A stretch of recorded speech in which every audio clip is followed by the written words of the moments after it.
Hello, and welcome back to another episode of the DM Lounge. This is the place where you come to search for the deep, dark depths of the DM mind, just to find out those little kind of tricks to help you out. Here we'll answer your questions, find out what it actually takes to DM, and maybe just give yourself a few extra kind of skills along the way, maybe something that you've not originally thought of. Today, so without further ado, my name is Chris. This is 1 in 20. Please like, subscribe, and ring the bell for notifications, and let's get rolling.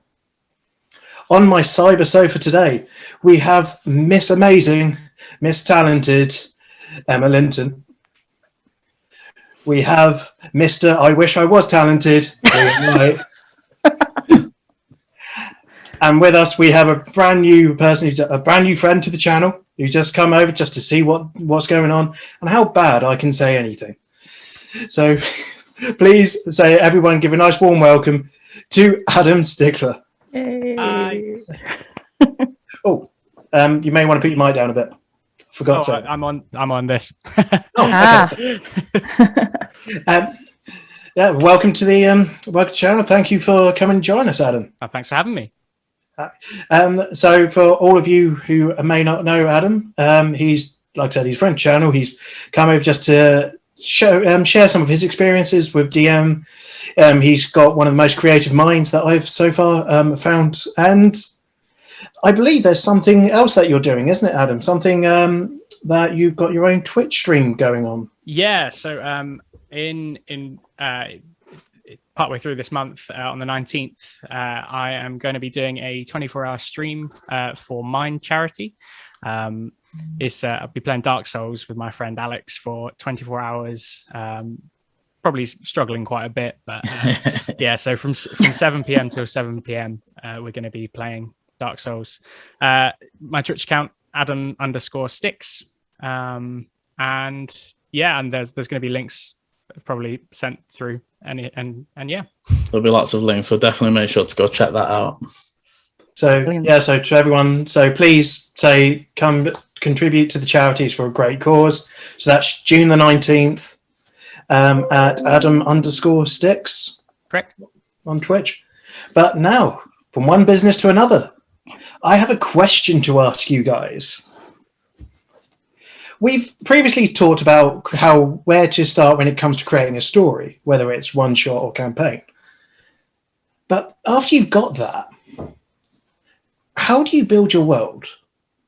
Where do you start? And I'll start with Emma for this one.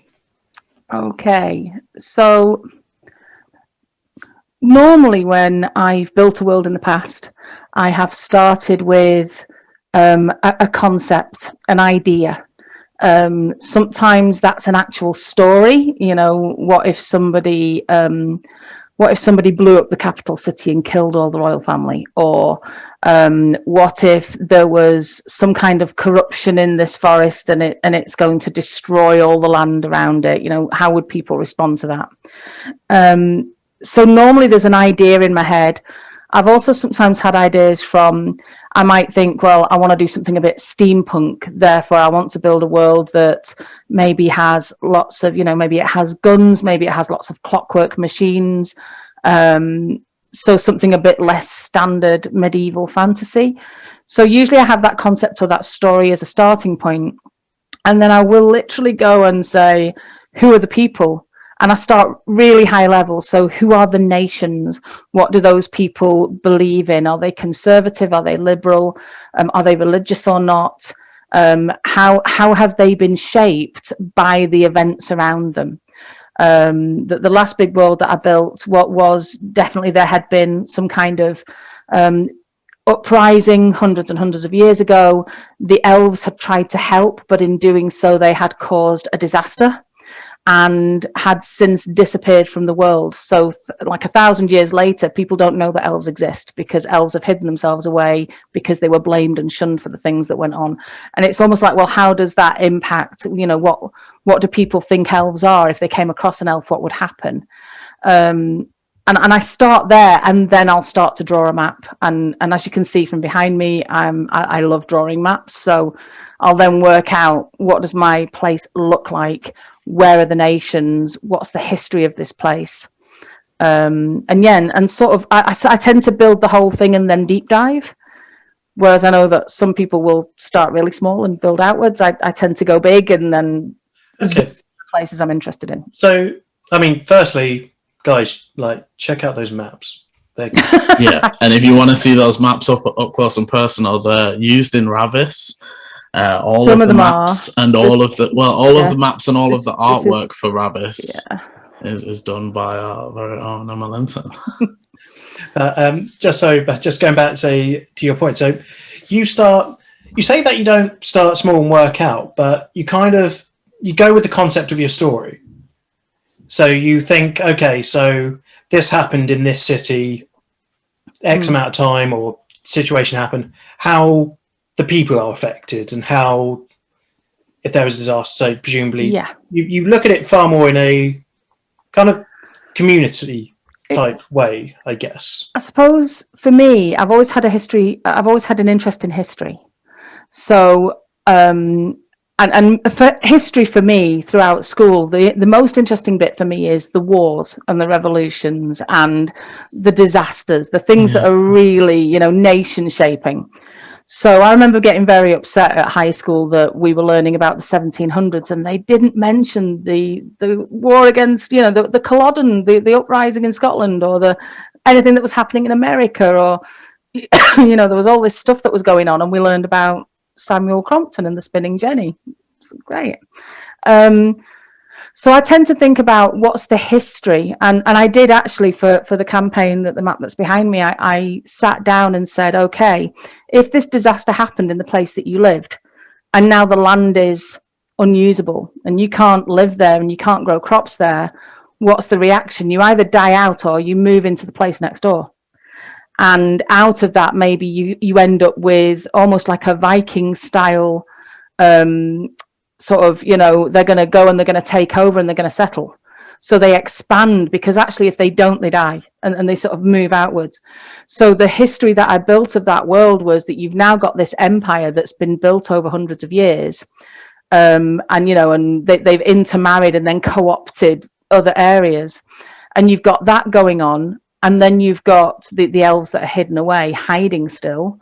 And then you've got another part that has managed to stay central, but they're completely different culture, different upbringing, because they didn't have that disaster to deal with. So I went through and actually plotted out the like 1,000 years worth of who does what and when. So you start off and you genuinely go, so you, like I said, you think of your story, and then you pretty much work at the culture of the area really first. Yeah. And then you create a timeline depending on how the story, where it's up to the point where you're saying the story is, or so and forth. And my cities are then based on where they are in the map. How close they were to that original disaster then tells you what kind of city they are and what the makeup of the people is. If you've got a city that used to be the capital city of a different country 200 years ago but was taken over, their architecture is going to be very different. The makeup and the nationalities of the people in that place is going to be different than the capital city of the empire. It's going to be a completely different. It's definitely a good place to start, because even then it gives you an idea of what kind of adventures and what kind of places are there. If it's an Egyptian style culture or that sort of theme, then there's going to be lots of underground burial tombs and potential undead theme, and it can help you plan if you're building a world and you don't have your story yet, which you can do it that way around. It could give you ideas for your story. Definitely. But yeah, I mean that's a great way to start. I mean, say I'm yet to build, just for sake of transparency, I'm yet to bake. I'm yet to make my own world yet. So I'm going to be taking these tips on board, because it's all something new for me. But that I've never kind of considered starting with a culture. In my mind, I'd go, I have to create a map and then scribble around and then say probably not make any sense of why is this over here and why is that over there. I would have just been totally random. So it's a really good way of starting, is to actually look at the people and the areas that your heroes are going to be like fighting in or playing in and role playing in. For me, it gives me a really good background of who likes who, because you then also get your alliances. You get, the fact that elves were blamed for the disaster means that actually magic's not very popular either. And anyone who has inherent magic like a sorcerer is sort of outlawed. And then you do the what ifs. What if the new empress actually is a sorcerer? And what if that's banned in her empire? And what does she do about that? And how does that work? And maybe the further away from the capital you get, the more relaxed they are about this stuff. So then you get these places that actually anything goes as long as you don't do it in the open, and then other places where you're literally, thrown in a dungeon and hung the day after if you so much as light a flame. So all of that for me, it's that underlying foundation of then you can build your encounters and your stories and your campaigns around that stuff. Interesting. Yeah, that's a great start. Adam, you're the new guy in our group.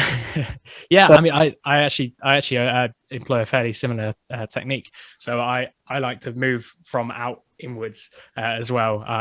I see all the advice that everyone else always gives about like starting in the smallest town where your players are going to start, because that's where you need to have the most like detail and things, and then you broaden out. But I can't do that. I mean, it might be something to do with the fact that like when I'm on something, I'm on it, and I will just expand. The same.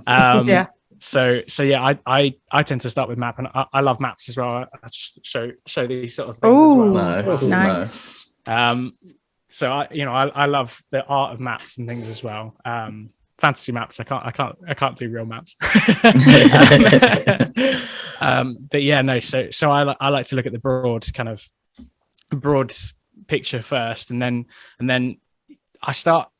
It's really odd because I like to mix a bit of fantasy and realism in like where do you place your cities and things. So on riverbanks, on crossroads and things like that, just the best places to like strategically put cities surrounded by mountains on the coast, think about trade routes, things like that.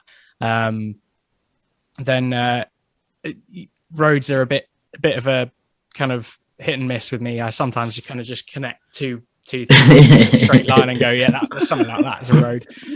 But then you can kind of think of things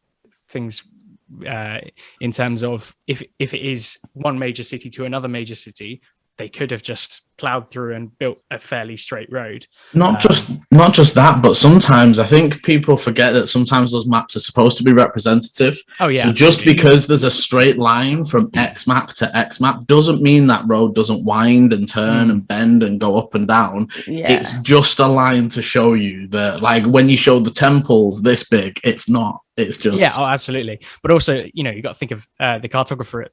If it's a diegetic cartographer, so someone who's given the players a map in the actual story, so they've got a map. Yeah. Who knows if that thing is accurate? And the scale could be out. And exactly. So the land to the east could be tiny, but actually the land, if you sail across the ocean to the east and you find out it's actually huge. And it's all based off knowledge. Yeah, that's a great example. So you actually almost look at it in a very scientific way, I would say, like how you start to build it. Yeah, I mean, I'd like to think of like the ideal like strategic places and things, and yeah, I mean, I follow quite a few like map making subreddits and things, and actually I like. The number one comment you see is like that rivers map makers that one up because all over the world. Oh my god, all over the world map makers hate rivers. I put one of my maps on one of the Reddits, and this guy just basically, those mountains wouldn't be there, and actually that river's in the wrong place. And then I turned around and said, well, actually, this is Italy reversed.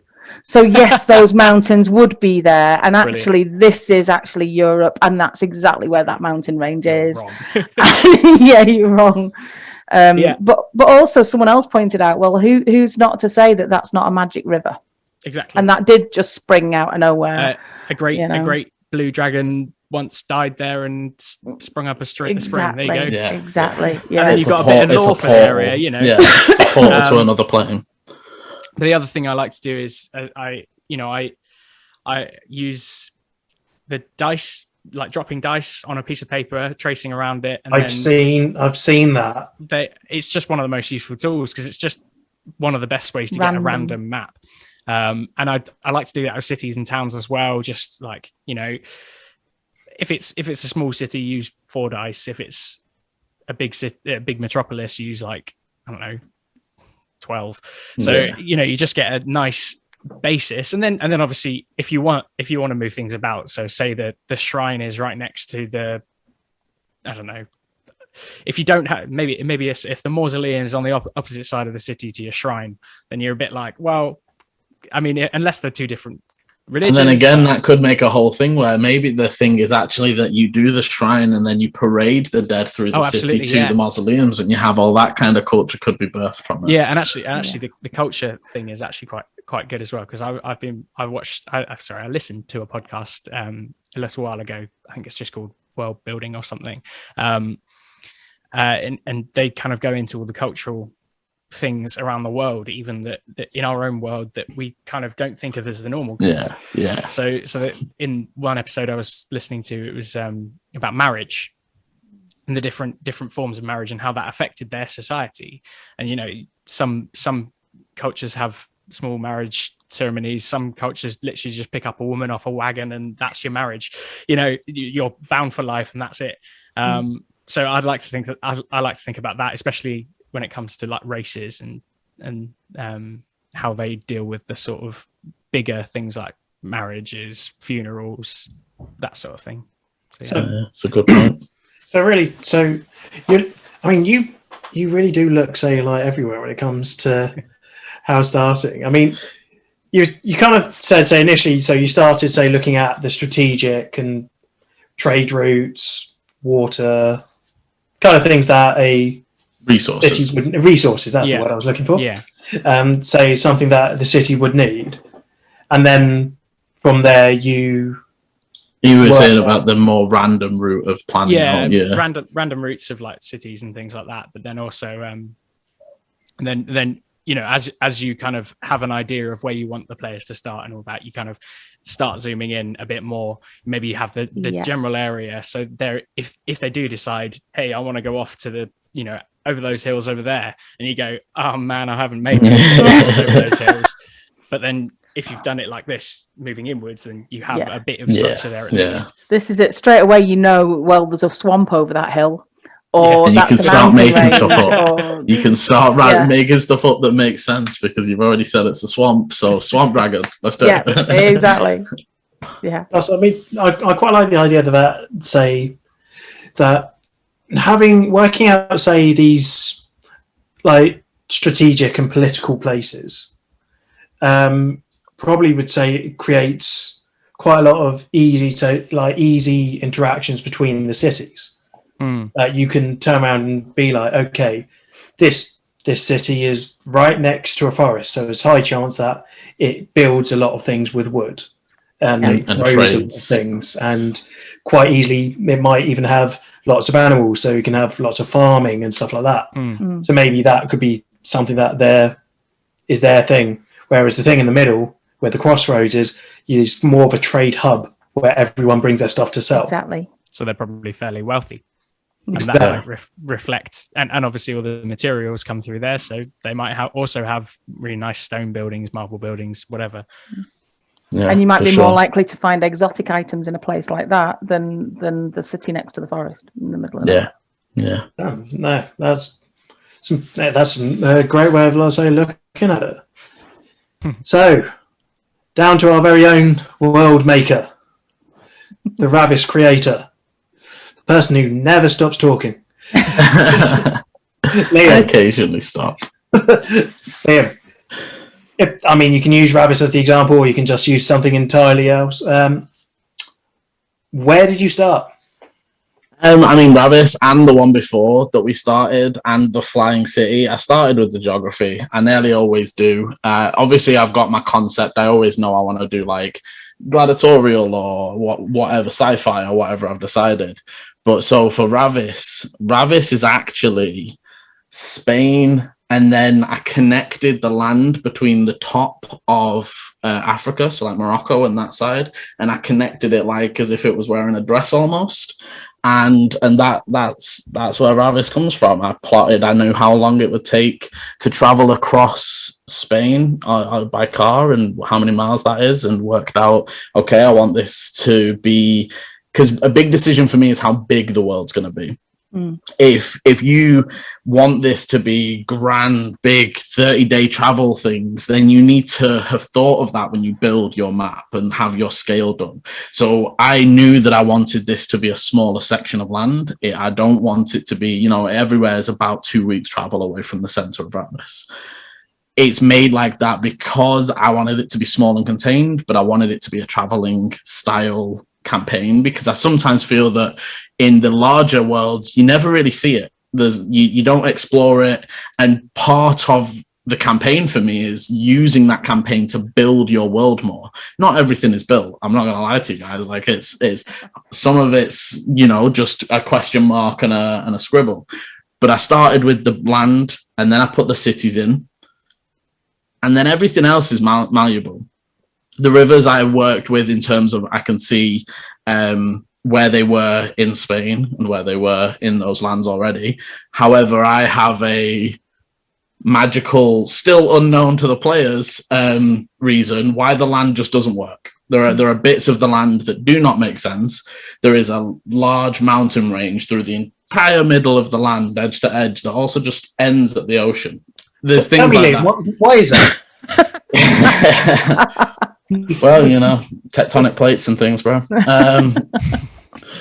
But there's all these things that don't quite make sense. And then I decided that just having this landmass was a bit boring. I wanted some islands, but that sort of fit in with my idea that during a fight between gods, that some of the land had been disrupted as well anyway. So in Ravis, if you've seen it, if you've not, the god Krika, the evil god of destruction and magic, attacked and killed the god of battle and strategy in her own temple, severing her city in half.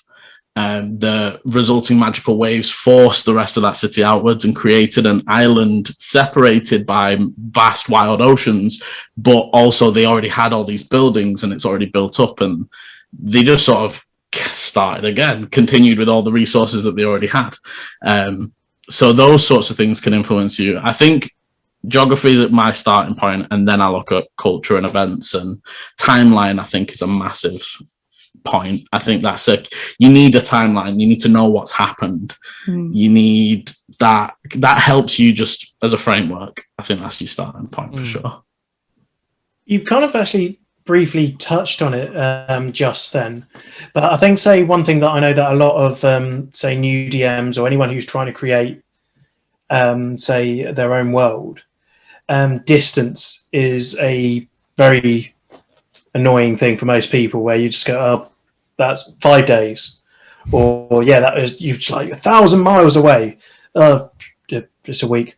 I'm really bad at it. If I don't plan it beforehand, I still say the wrong things. I mean, so with your one, so for people who haven't seen Ravis, the Lost World on 1 in 20's YouTube, you can so I know that you didn't just like make the scale, you made it so that whenever we stretch any arrows across to see distance, that's every day, isn't it? Yeah, it shows in days now. So I actually made that on my map. One of the benefits of using a VTT like Roll20 or Fantasy Grounds or any of those guys is that you can usually in the back program the map to show a specific set of distances when you draw an arrow. So I had already figured out that this is the amount of miles between the land and made the arrow work. Everything else then is just figured. I think that's actually really, really key. I mean, I'm running a campaign in Wildemount at the moment, and I've got the Wildemount map in Roll20. And when we're in between encounters, I always put the players back on that map, because when they're planning where they want to go next, or especially if they're sailing somewhere, you can straight away go, well, that's 200 miles away. So how long is that going to take us to get there? And I have changed it, actually. Sometimes I have it as miles, sometimes I have it as days. But you can sort of change that up and show them. One of the things I wanted to mention just about scale, I find scale on the world a lot easier to cope with than the scale of a city. And I don't know if you struggle with that as well, Liam. I find that I'll draw the city. I know what I want the city to look like. I know what the main buildings are and everything. And then you get into that whole population conversation about, well, so how many people would actually live here then, and what does that actually look like, and therefore does it make sense to have 3 taverns if there's 5,000 people in there, and it's trying to get my head around sizes of cities. I really struggle with that. I do really struggle with, and for Ravis, most of them are still kind of question marks. I've gone like 22,000. I don't know. Like I've looked at old censuses for London and stuff, but then it's like London's like a 1 mile for its actual centre of London, and I think before it was a city, it was about 1 mile end to end. It had like, I don't know, I don't even know the figure right now, but it had a lot of people in it. And then I think, but that's London. It's built up. Is this the same? I do struggle, and luckily, usually that's not something that comes up that much. And I think that's one thing to say, that if you're just starting out, there's some things that they feel important, but your players are never going to ask about it. Your players are never going to walk into the tavern or to the governor and be like, excuse me, sir, how many people exactly live in this city? And if they do, tell them to go away. I think it's more about like making the city feel busy or empty. It's certain encounters in the city that will make it feel like, there's a big crowd in the town square. You got lots of people in the city. Or if, I don't know, you go down one street and you can't see a single soul. Yeah, I think one of the traps that I fell into early on when I was building my world was I'd started using World Anvil, just to see, how to use that for recording everything. And they have some really fantastic set templates almost. So you can say, this is a location, this is a city or a settlement. And then it has fields for all these things. So it'll sort of say, what's the population? What's the government? Like, what's the trading? And it's some stuff that I would have never thought of on my own. So that's great. But then it almost drags you into this never-ending detail. You end up building like an actual government. You literally then go, oh, and now I need one of those. Oh, and now I need one of those. And you end up doing it at this level. And your players might never get there. They might never visit that place. So, trying to stay at that sort of mid-level where you sort of know that this is a city, and maybe like Liam said earlier, maybe this is an Egyptian-based city, or maybe this one's more Greek, or maybe this one's, just tree houses. If you know that, that's probably as much as you need in terms of city building. And I almost got...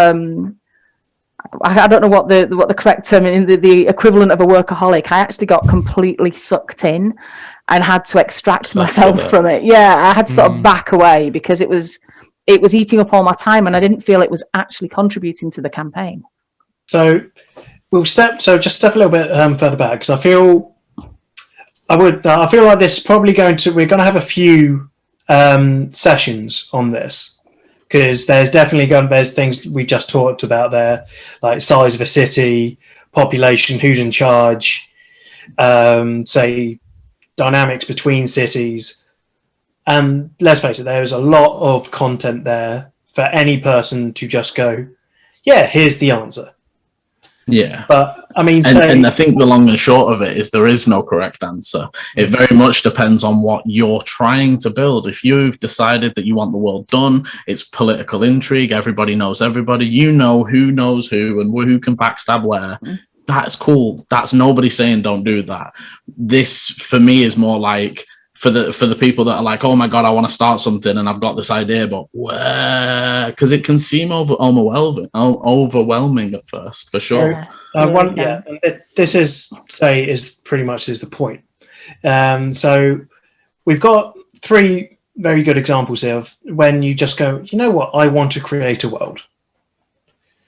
Start off with that. So start off, say, with, okay, like I said, there's hundreds of ways you can do it. We've touched on 3. So we have Emma, who very much focuses on the culture and things of the history of the land. And also, say, timelines, how things change. So that's actually really good for like a bit of the dynamics to see how things interact with each other, how people will interact with you. Then we have Adams that looks at kind of real world towns, cities. Where is a city? Where do they tend to be? Okay, there's a trade place here. So looking at strategic places where, okay, this makes sense to how far apart cities are, or a city would definitely be made there and there. And like we said, woods, farms, whatever, and where you can put them. And then finally, we also have, say, Liam's one that is, he starts off with, say, the map as, say, at large. So he's kind of, say, starts at the opposite end for them, where he's gone, okay, and he's literally taken parts of the world that we live in and then just stuck them together. There's obviously the other way that Adam has said, which is you just throw a load of dice down and you can make things go like D4s count as mountain ranges. Obviously, it requires people to have a lot of dice. I don't know about you. Who wouldn't have dice? Come on. I mean, shiny click-clack rocks. Yeah, I have many of the click-clack. How many sets do you own now, Chris? Is it 2? 6. 6. Oh, he's slacking. See. I don't know sets because they're all in one bag, but it's plus 100. The reason I know I've got 6 sets is because they're all 6 separate little pouches. But need to improve your dice goblinness. You need to do more on that. Look, this isn't what today's session is about, guys. DM Lounge, how many dice you got? Don't make me silence velocity. It's like... But... So these are all kind of really interesting ways of looking at it. And I think overall, we are going to do more sessions on world building. But I think, say, this is probably the best place to stop for just getting your first idea of, right, okay, I want to build something. We'll look at, say, getting in the thick bits as we go along. But one of the key bits of information that I think came from this is that do not think you have to fill everything. That is long. No, there's no better word for that. If you want to start playing in 5 years' time. Yeah. and not only that, so you just won't have stuff like that will ever be seen. And you won't have fun with it. I want to know who the mayor's assistant is. And what the name of every council member? By the way, Liam, look out for that one. I'm going to enjoy that. But so I think overall that is the best thing. Just think of, say, how you want to do your land, match it to, say, what you know, the story, timeline. Is there anything anybody else wishes to add a little bit more on to that, or if they feel like they've got another idea to say anything? The only thing I've got actually is. I've found it very, very handy doing a rent-a-village. So just have a village just in case your players decide to go over that hill, end up in that swamp, and then you've got a swamp village there just to throw in at them. Yeah, it doesn't even have to be fully formed, but just have a couple of interesting NPCs or something in there that they can interact with. Yeah, I like that idea. Brilliant. Yeah, I never even thought of something like that. It could take up a whole session with them just exploring this new village while you're actually planning out some encounters and stuff. A great shout, absolutely great shout. That's brilliant. Alternatively, you could improvise the whole thing, but that is my route. That's how Liam does it. And I was going to say actually that. I suppose my advice for DM in any situation, not just world building, and it's something I still am learning, is don't be afraid. Well, don't play with Liam is obviously the first one, but don't be afraid to wing it. I still make the mistake of panicking about the things that I'm making up on the fly. And half the time I think, oh my God, that was terrible. And Liam's like, nobody noticed. We didn't know you were making that up on the spot because players don't know. They don't know. You're the all-knowing God. So, yeah. So if I suddenly magic a tower with a wizard in it, they don't know that I didn't have that planned all along. That it's, don't be afraid to just make it up. No, and I've said I only figure it out because I've known you so long and I see it on the face or I hear it in your voice, and then I'm like, let's just go along with it. And none of the kids know, and anytime I make up, I mean, I've already set the challenge to our audience, Adam, that if they can comment and timestamp a time that I made something up on the fly, I'll give them their own personal shout out because I do it a lot. Usually when Chris says, "What's the name of that character?" We did it recently. We zoomed in on me when he cast remove curse on the chair, and I was just like, oh my God. Right. With all that being said, I'd just like to say thank everyone here for joining me today. Thank you. Especially Adam. Adam, say you've been fantastic and, like I said, incredibly knowledgeable and very creative. I love the way your mind works. Oh, thank you. And again, can you just say when your charity show is? Yeah. Hope to see some of you on the 19th at 7 p.m. On twitch.tv/Adam_Sticks. Definitely make sure you get there, guys. 7 p.m. 19th of June. Wonderful. See this guy, and Mind is a brilliant just a brilliant cause. Yeah. Cool.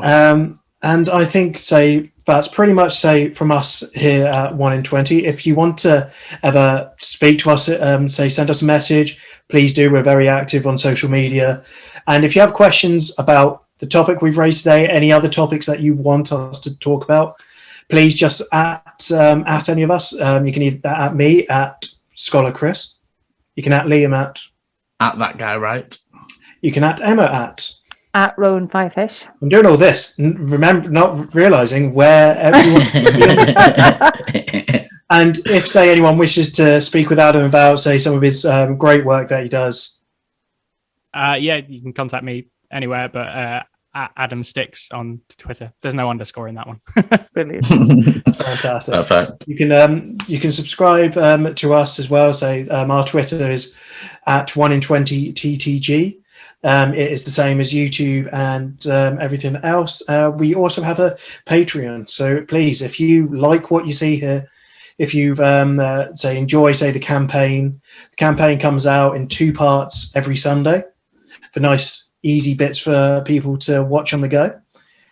And because the Patreon is at 1 in 20, isn't it? Patreon is underscore 1 in 20 TCG because Patreon is weird. Those underscores. I'd just like to say thank you all for watching. I hope you found this enjoyable. Thank you guys again for joining me today, and roll well. Bye.